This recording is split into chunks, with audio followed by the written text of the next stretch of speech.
Okay, subscribers and viewers, I figured I'd make another programming-based video. So last week I was kind of, greasing the groove and getting back into some consistent, training on a consistent split again, and things are going well.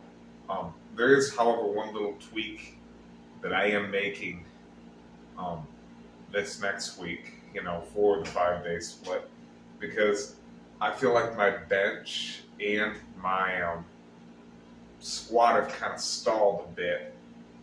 Deadlift's going good still. I'm gonna keep the rest pause singles, but for um, benching and squatting, I'm gonna run the 5-3-1 protocol.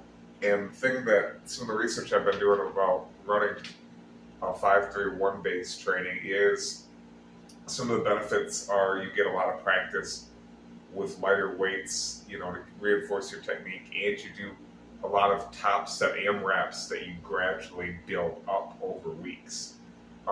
So that's good too, and you never really, you're pretty much keeping it under 95% maximal effort on your one arm percentage. So I think it's going to be a good method to try out and see how it works, because I feel like I need a little bit lower volume, but I also need consistency. So this is going to be the protocol that I'm pretty much going to follow. So for benching and squatting, week one, I'm going to start with the first set. This is the 5s week. So the first set is I'm going to use 65% of my 1 rep max, do 5 reps. Next set, I'll do 75% of my 1 rep max, do 5 reps. And then the last set, 85% of my 1 rep max, and that's at least 5 reps, and possibly if I can crank out a few more. Then week 2, I'll be at 70% on my 1 RM for 3 reps. This is the 3s week, and I'll do 70% for 3, and then I'll also do another set after at 80% for 3, and then 90% for 3 or more. So that's the 3s week. And then for the 3rd week, you do the 5, the 3s, and the 1.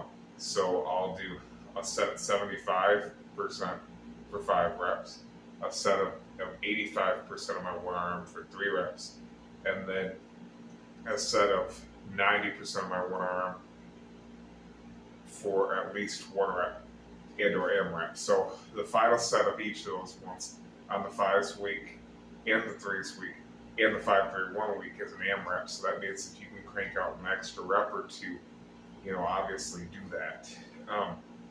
And then after that is a deload week. So, and for the deload week, there's many variations. The thing about like 5-3-1 based training is that you can incorporate various principles of the deload. So you could make that a bodybuilding week, which I'll probably do, and do something like 4 sets of 10 at like 40%. Because part of getting good at your squat and your bench is getting a lot of practice, repetition, getting the groove, and also, getting that quad hypertrophy work in. So basically I'll have, another tweak I'm gonna make. So each day is gonna have a main lift. So Monday is gonna be squat, and then with some leg accessories and then core. I might throw in some pull downs or something for the lats on that day too. Tuesday will be a bench day, and then pushing accessories, so chest, shoulders, triceps. And then Wednesday will be a deadlift day with more pulling accessories, probably rows, maybe farmer's carries. And then Thursday will be a bench day, plus pushing accessories again, so I'm still benching twice a week. And then Friday, I think I'm going to program squatting again, but I'm going to either program either front squat or SSB squat. I'm thinking like I might program the SSB squat so that I have, another squatting session in the week. So yeah, I think that's going to be a good protocol. Using 5-3-1 will be a good protocol because I got room to kind of tweak things, and I also got room to kind of get myself in that groove of getting top sets, because I do happen to be somebody who reacts very well to doing top sets.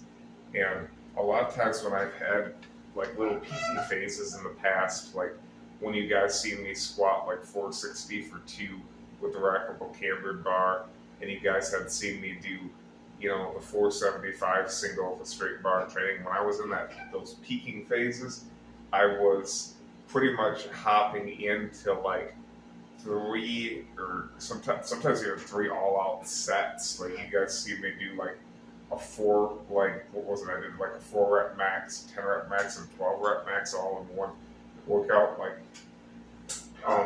when I was peaking, I was going balls to the wall.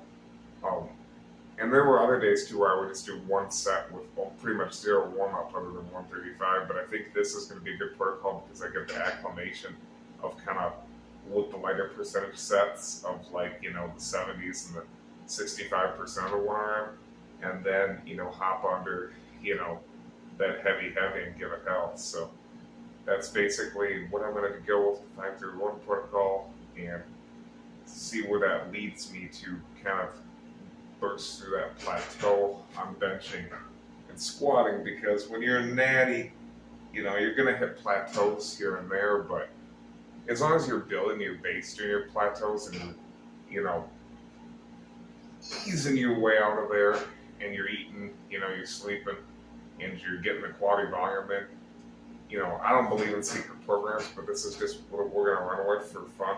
And I think that actually kind of tracking the percentages will be kind of fun too, because it'll be like, this is close, I can have a good assessment of what the true 1RMs are without really testing the true 1RMs.